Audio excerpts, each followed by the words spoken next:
जिज्ञासु का प्रश्न। सद्गुरु, जीवन का उद्देश्य क्या है?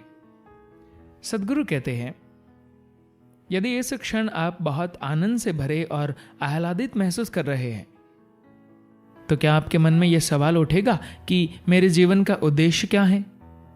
बिल्कुल नहीं। ऐसे सवाल तभी मन में आते हैं जब जिंदगी किसी न किसी तरह से बोझ लगने लगती है। क्या मेरे इस जिंदगी का वाकई में कोई मकसद है? आपकी जिंदगी का अनुभव बढ़िया नहीं रहा है, उसकी कोई अहमियत नहीं लग रही है, इसीलिए आप उसके मायने ढूंढ रहे हैं, है ना? सिर्फ यहां बैठकर सांस लेते रहना ही अगर आपको भाव विभोर कर देता, तो आप ये नहीं पूछते कि जीवन का अर्थ क्या है। इसलिए यह सवाल करने से पहले जो सबसे महत्वपूर्ण काम आपको करना है वह सिर्फ ये है कि आप ये सीखें कि इस जीवन को इसकी परम क्षमता तक कैसे लाया जाए। मैं जब जीवन कहता हूं तो शायद आप ये भी नहीं जानते कि जीवन है क्या। फिलहाल जो आपके पास है वह सिर्फ तन और मन है। इनको जितना हो सके उतना आनंद से रखना सीखे।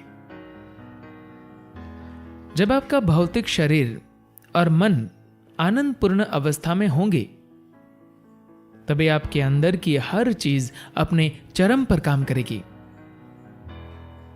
आपके आनंदपूर्ण होने पर ही आपका विवेक अपने चरम पर कार्य करता है।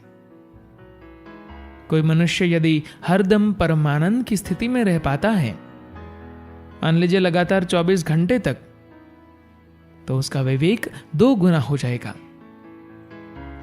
आज इसको साबित करने के लिए काफी वैज्ञानिक प्रमाण उपलब्ध है।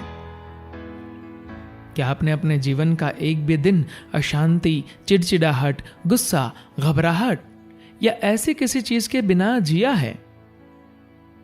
अपने जीवन के बीते सालों में क्या 24 घंटे भी पूरे आनंद में बिताए हैं? नहीं। आप ही नहीं, पूरी मानव जाति इस प्रश्न के उत्तर में नहीं कहेगी। अगर आप किसी एक दिन आनंदित नहीं हैं, तो समझ सकते हैं कुछ हुआ होगा। लेकिन एक भी दिन आनंदित न रहने का मतलब है कि कोई भारी बुनियादी गड़बड़ी है ना? इसका मतलब है मानवीय प्रक्रिया की बुनियाद को समझे बगैर आप उसको चलाने की कोशिश कर रहे हैं।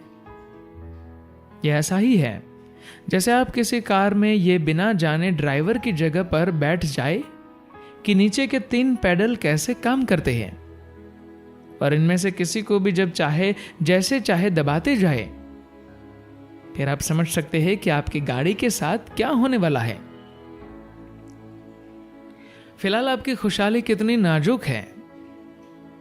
आपने अपने जीवन में खुशी के पल देखे हैं, प्रेम के लम्हों का अनुभव किया है, परमानंद के क्षण पाए हैं और भाव विभोर होने की ऊंचाइयों को भी छुआ है।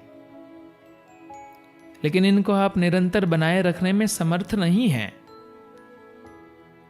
यह सब इसलिए डावाडोल सा है क्योंकि आप चलाई जा रही चीजों की प्रक्रिया की बारीकियों को समझे बगैर अपना जीवन चला रहे हैं। तो फिर उद्देश्य क्या है? यह सवाल इसलिए उठता है क्योंकि आपने अस्तित्व की विराटता का अनुभव नहीं किया है। आपने अपने अस्तित्व के भव्य स्वरूप का अनुभव नहीं किया है। यही कारण है कि आप पूछ रहे हैं, उद्देश्य क्या है? इस जीवन को सार्थक बनाने के लिए मैं क्या करूं? आपको कुछ नहीं करना है। अगर आप यहां एक पल के लिए बैठकर इसका अनुभव करें, तो आप समझ जाएंगे कि आपको कुछ नहीं करना है। केवल जीवित रहना ही अपने आप में भव्य है।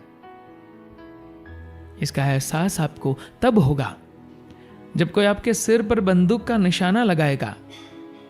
अचानक आप यह समझ पाएंगे कि सिर्फ जिंदा रहना कितना सुंदर होता है, बजाय यह सब पूछने के कि आप अपने अंदर में आनंद को ढूंढ ले। फिर ये सब प्रश्न मन में उठेंगे ही नहीं। धन्यवाद।